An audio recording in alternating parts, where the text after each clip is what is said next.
Hello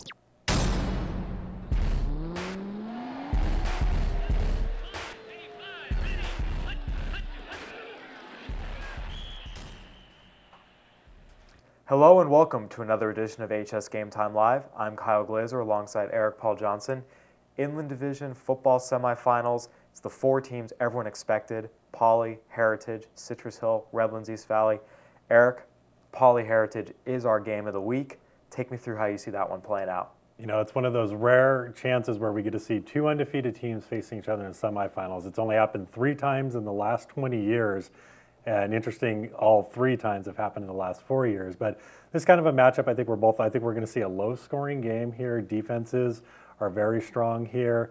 I think it's going to come down to who can make the most plays on offense. And right now, I like Riverside Poly because I think that they can give the ball right now to Devontre Hale and kind of carry that offense. He's been a little dinged up, but that guy has a heart of a warrior, and I think he can get those precious yards rushing when they need to. And then Chandler Jinxland has Keely Ross and Josh Thomas in the receiver. So I like Poly to pull off a close one. This is going to be a very good game, though.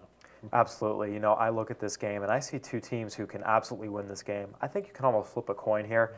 I am picking Heritage. I like the championship pedigree. I think they'll have the ability to limit their mistakes, milk the clock, and I think if it is a low-scoring game, it favors Heritage in that 17-13 type range.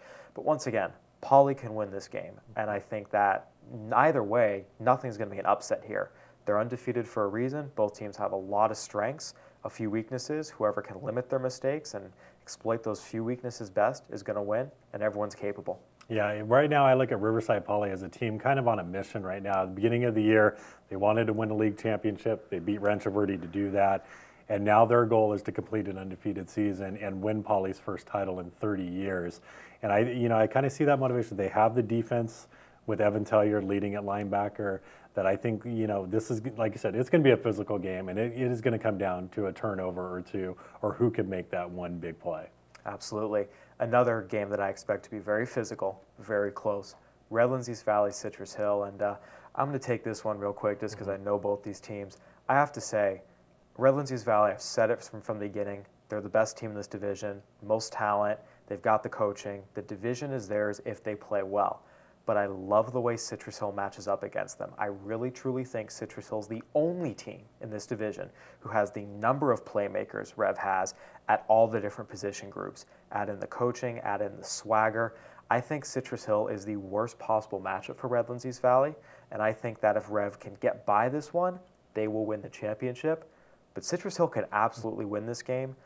Once again, flip a coin. It's going to come down to one turnover, maybe who has the ball last. I think we saw both teams escape by the skin of their teeth last week. Wouldn't be surprised to see that play out again. This will be a good one. I actually think that Heritage Poly will be a great game.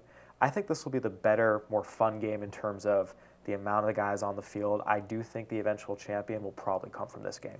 Yeah, I look at this one. You have to look at Redlands East Valley's game last week against Elsinore. Was it just a bad game for their defense, or were they exposed in some way with the fact that Elsinore ran for over 400 yards against them? So I look at it both ways. I think it was a down game for their defense, but I also think we saw how you can beat Redlands East Valley, keep the ball on the ground and punish it. And I think Citrus Hill, they may not be known for that power running game, but Devin Floyd has been really carrying that running load right now, and we know Jarrell Brown can run at quarterback too. It's a tough pick for me. My head says Rev, my gut says Citrus Hill, and in Thanksgiving week, you got to go with your gut. I am going to take Citrus Hill in this one. I like it. Either way, I'd be very surprised if the combined point differential in these games is 10. I'm thinking we've got a 3-point game and a 4-point game. Should be a great way to follow up Thanksgiving, hopefully after my Arizona State Sun Devils beat Arizona during the day. It's a Friday game. All right, well, that'll do it for this week of HS Game Time. I'm Kyle Glazer alongside Eric Paul Johnson. Thanks, and enjoy the semis, folks.